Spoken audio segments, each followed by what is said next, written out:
जंगल था जहाँ तरह तरह के पंछी मिलजुल कर और खुशी खुशी रहते थे। एक दिन जीजू चिड़िया ने आने वाले समय का अंदाजा लगाते हुए सबको चेतावनी दी। अरे साथियों, सर्दी का मौसम आने वाला है। इस बार बर्फबारी पहले से ज्यादा हो सकती है। बेहतर यही है कि हम अभी से अपने घोंसले मजबूत बना लें और बहुत सारा अनाज भी जमा करते हैं ताकि बाद में किसी को भी कोई मुश्किल ना हो। हाँ जीजू बहन, आप बिल्कुल सही कह रही हैं। मैंने तो इस बार पहले ही अपना घोंसला मजबूत कर लिया है और काफी अनाज भी इकट्ठा कर लिया है। पिछली बार मैंने तैयारी नहीं की थी तो मुझे सर्दी के दिनों में बहुत परेशानी झेलनी पड़ी थी। और कौवा भाई, आपने क्या किया? अनाज जमा कर लिया या अभी भी सिर्फ सोच ही रहे हैं? अरे नहीं, इस बार मैं कोई लापरवाही नहीं कर रहा। मैं रोज थोड़ा थोड़ा अनाज जमा कर रहा हूँ और साथ ही अपने घोंसले की मरम्मत भी कर रहा हूँ। लेकिन मुझे एक बात की चिंता खाई जा रही है। कैसी चिंता कौवा भाई? सब ठीक तो है ना? चिंता तो उस तोते की है। वह अभी तक अपनी ही मस्ती में खोया हुआ है। कभी वो गाने गाता रहता है तो कभी घंटों धूप में सोया रहता है। उसे सर्दी की रत्ती भर भी फिक्र नहीं है। मुझे डर है कि जब मुसीबत आएगी तो वो बहुत मुश्किल में पड़ जाएगा। ये तो वाकई फिक्र की बात है। अगर उसने वक्त रहते तैयारी नहीं की तो कड़कड़ाती ठंड में उसका क्या होगा? इसीलिए तो मैं कह रहा हूँ, हमें चलकर उसे एक बार समझाना चाहिए। मुसीबत आने के बाद पछताने का कोई फायदा नहीं होगा। हाँ बिल्कुल, हमें देर नहीं करनी चाहिए। अगर वो हमारी बात मान गया तो उसकी जान बच जाएगी। और वे तीनों मिलकर तोते की तलाश में उड़ चले। वे सब उड़ते हुए तोते के पेड़ के पास पहुँचे। वहाँ पेड़ की एक मोटी टहनी पर तोता बेफिक्र रूप से सोया हुआ था और मीठी नींद के मजे ले रहा था। अरे वो तोते भाई, उठ जाओ। क्या हुआ? क्या कहीं आँख टूट गई है? ओह, तुम लोग हो। अभी तो मेरी नींद भी पूरी नहीं हुई थी। तुम सब यहाँ बिन बुलाए कैसे आ गए? तोता भाई, हम तुम्हें जगाने इसलिए आए हैं क्योंकि सर्दी का मौसम सिर पर है। इस बार बर्फबारी बहुत ज़्यादा होगी और बर्फीली हवाएं भी चलेंगी। अगर तुमने अभी से अपना इंतज़ाम नहीं किया तो बाद में बहुत पछताओगे। समझदारी इसी में है कि अभी से अपना घोंसला ठीक कर लो और खाने के लिए अनाज जमा कर लो। अरे जाओ जाओ, मुझे सब पता है। तुम लोग फालतू की फिक्र मत करो। जब सर्दी आएगी तब देख लूँगा। अभी तो मुझे चैन से सोने दो। तोता भाई, हम मजाक नहीं कर रहे हैं। वक्त पर तैयारी करना बहुत ज़रूरी होता है। जब वक्त निकल जाता है तो हाथ मिलने के अलावा कुछ नहीं बचता। अरे भाई, मैंने एक बार कह दिया ना कि मुझे सब पता है। तुम लोग बार बार एक ही रात क्यों अलाप रहे हो? जब ज़रूरत पड़ेगी मैं खुद सब कर लूँगा।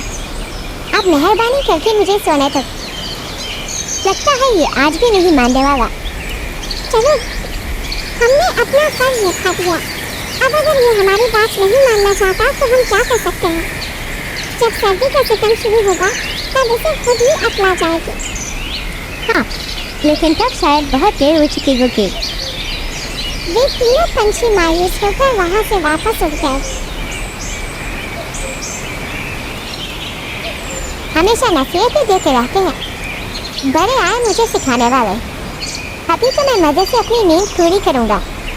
बाकी सब तो बात की बात। ये कहकर उसने फिर से आंखें मूंद ली और गहरी नींद में सो गया। दिन बीतते गए और आखिरकार कड़कड़ाती सर्दी का मौसम आ ही गया।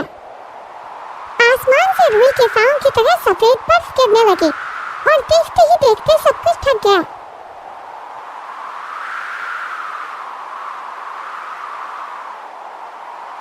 उसी जंगल के कोने में तोता अपने पुराने और कमजोर घोंसले में सिमट कर बैठा था।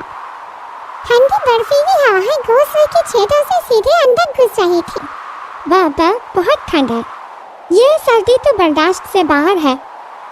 काश मैंने जीजू बहन और बाकी दोस्तों की बात मान ली होती तो आज ये हाल ना होता। उसने बेबसी से अपने चारों ओर देखा। नहीं, अगर मैं इसी तरह यहाँ बैठा रहा तो मैं ठंड से मर जाऊंगा या बीमार पड़ जाऊंगा। मुझे किसी के पास मदद के लिए जाना ही होगा, शायद कोई मुझ पर तरस खा जाए। ये सोचकर उसने अपनी आखिरी हिम्मत जुटाई, अपने जम चुके पंखों को फैलाया और घोंसले से बाहर निकल पड़ा। जैसे ही उसने उड़ान भरी, बर्फीली हवा के थपेड़ों ने उसका रास्ता रोकना चाहा। वो दर्द ठंड से सिहर उठा। बर्फ के छोटे छोटे टुकड़े लगातार उस पर गिर रहे थे, जिससे उसके लिए उड़ना नामुमकिन सा हो रहा था। लेकिन जान बचाने की उम्मीद में उसने हार नहीं मानी। वो आखिरकार किसी तरह जीजी चिड़िया के सुरक्षित घोंसले तक पहुंच ही गया। वो बुरी तरह थक चुका था और जैसे ही टहनी पर बैठा, उसकी सांसें तेज चलने लगी। दरवाजा खोलो जीजू बहन, अंदर से एक हल्की सी आवाज आई। कौन है इस बर्फीली रात में? मैं हूँ तोता। जैसे ही जीजी चिड़िया ने दरवाजा खोला, वो उसे देखकर एकदम चौंक गए। अरे तोता भाई, ये क्या हाल बना रखा है आपने? जीजू बहन, मैंने आप सबकी बात नहीं मानी। मेरा कमजोर घोंसला इस कड़कड़ाती सर्दी को बर्दाश्त नहीं कर सका और अब मेरे पास खाने के लिए भी कुछ नहीं बचा है। क्या मैं आज की रात यहाँ गुजार सकता हूँ? अरे तोता भाई, ऐसी हालत में तो कोई दुश्मन को भी बाहर नहीं छोड़ता। आप तो फिर भी हमारे दोस्त हैं, जल्दी से अंदर आ जाइए। तोता घोंसले के अंदर दाखिल हुआ। जैसे ही वो घोंसले में आया, उसे एक सुकून और खुशी महसूस हुई। अंदर का माहौल बहुत गर्म और सुरक्षित था। एक कोने में नरम और सूखी घास बिछी हुई थी और बीच में एक छोटा सा साफ सुथरा घोंसला बना हुआ था। बाहर चल रही बर्फीली हवा के मुकाबले यहाँ तो बस सुकून ही सुकून था। जीजू बहन, क्या आप मुझसे नाराज तो नहीं है?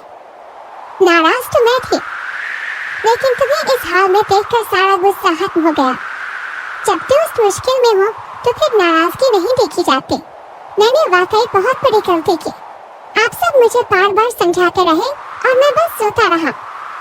अगर आज आप मेरे लिए दरवाजा न खोलती तो शायद मैं मर जाता। बस अब पुरानी बातें सोचकर खुद को और ज्यादा दुखी मत करो। समझदार वही इंसान या पंछी होता है जो अपनी गलती से सबक ले। फिर वो अनाज के कुछ दाने लाकर उसके सामने रखते हुए बोले,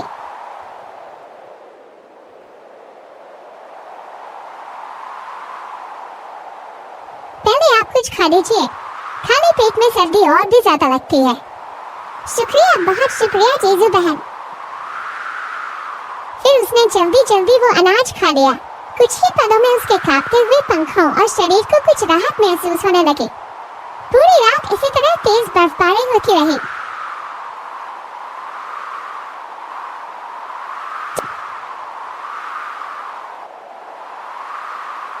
जब सुबह हुई तो बर्फबारी कुछ कम हो चुकी थी और ठंडी हवा भी पहले के मुकाबले में नरम पड़ गई थी। इधर सुनहरी चिड़िया अपने गर्म और सुरक्षित घोंसले में बैठी बाहर का नजारा गौर से देख रही थी। पूरी रात कितनी तेज बर्फबारी हुई और अभी भी हल्की हल्की हो रही है। वाकई इस बार सर्दी कुछ ज्यादा ही है। शुक्र है मैंने समय पर अपना घोंसला मजबूत बना लिया था, वरना आज मेरी भी हालत खराब होती। अरे लेकिन तोते का क्या हुआ होगा? कहीं वो सचमुच मुश्किल में तो नहीं फंस गया? कल भी वो हमारी बात नहीं मान रहा था। मुझे जाकर उसकी खबर जरूर लेनी चाहिए। आखिर वो हमारा दोस्त है। ये सोचकर सुनहरी ने तुरंत अपने पंख फैलाए और तेजी से उड़ गई। सबसे पहले वो कौवे के घर पहुंचे। अरे कौवा भाई, रात कैसे गुजरी आपकी? रात तो ठीक गुजर गई, शुक्र है हमने समय पर घोंसला मजबूत बना लिया था, वरना इस सर्दी में तो बड़ी मुश्किल हो जाती। लेकिन सुनहरी बहन, एक बात रात भर मुझे परेशान करती रही। कौन सी बात? कौवा भाई, वही तोते की फिक्र। न जाने उसका क्या हाल हुआ होगा। उसने तो कोई तैयारी ही नहीं की थी। मुझे तो रात भर उसकी याद आती रही। कौवा भाई, सच कहूँ तो मुझे भी उसी की फिक्र है। मुझे नहीं मालूम वो अब किस हाल में होगा। चलो जीजू के घर चलते हैं। उसका घोंसला तोते के पेड़ के बिल्कुल करीब है। शायद उसे तोते के बारे में कुछ मालूम। हाँ, ये तो बहुत अच्छा ख्याल है। देर नहीं करनी चाहिए। चलो अभी चलते हैं। दोनों परिंदों ने एक साथ पंख फैलाए और तेजी से चीजू के घोंसले की तरफ उड़ गए। सर्द हवा अभी भी चल रही थी। जैसे ही वे चीजू के घोंसले के अंदर गए, वे सब हैरान रह गए। अरे ये क्या? तोता भाई, आप यहाँ हैं। हम तो आपके लिए बहुत परेशान थे, लेकिन आप तो यहाँ बिल्कुल सही सलामत हैं। हाँ कौवा भाई, मुझे अपनी गलती का अच्छी तरह एहसास हो गया। मैंने सुस्ती की, इसीलिए आज मुश्किल में पड़ गया। अगर जीजू बहन मेरी मदद न करती तो न जाने मेरा क्या हाल होता। गलती सबसे होती है, लेकिन समझदार वही है जो अपनी गलती से सीखे। मैं वादा करता, जैसे ही सर्दी कम होगी, मैं सबसे पहले मजबूत घोंसला बनाऊंगा और खूब अनाज भी जमा करूंगा। अब मैं कभी ऐसी लापरवाही नहीं करूंगा। तो भाई, हम इतने जालिम नहीं कि आपकी मदद न करें, लेकिन आपको भी हमारी बात माननी होगी। हम सब चाहते हैं कि हम खुशी खुशी और मिलजुल कर रहें। जीजू बहन, मुझे अब सच में बहुत पछतावा हुआ है, लेकिन अब मैं हमेशा आप लोगों की बात मानूंगा और आज से आप सबके साथ खुशी खुशी जिंदगी गुजारूंगा। ये सुनकर सारे परिंदे मुस्कुरा दिए और घोंसले में एक बार फिर खुशी और दोस्ती का खूबसूरत माहौल फैल गया।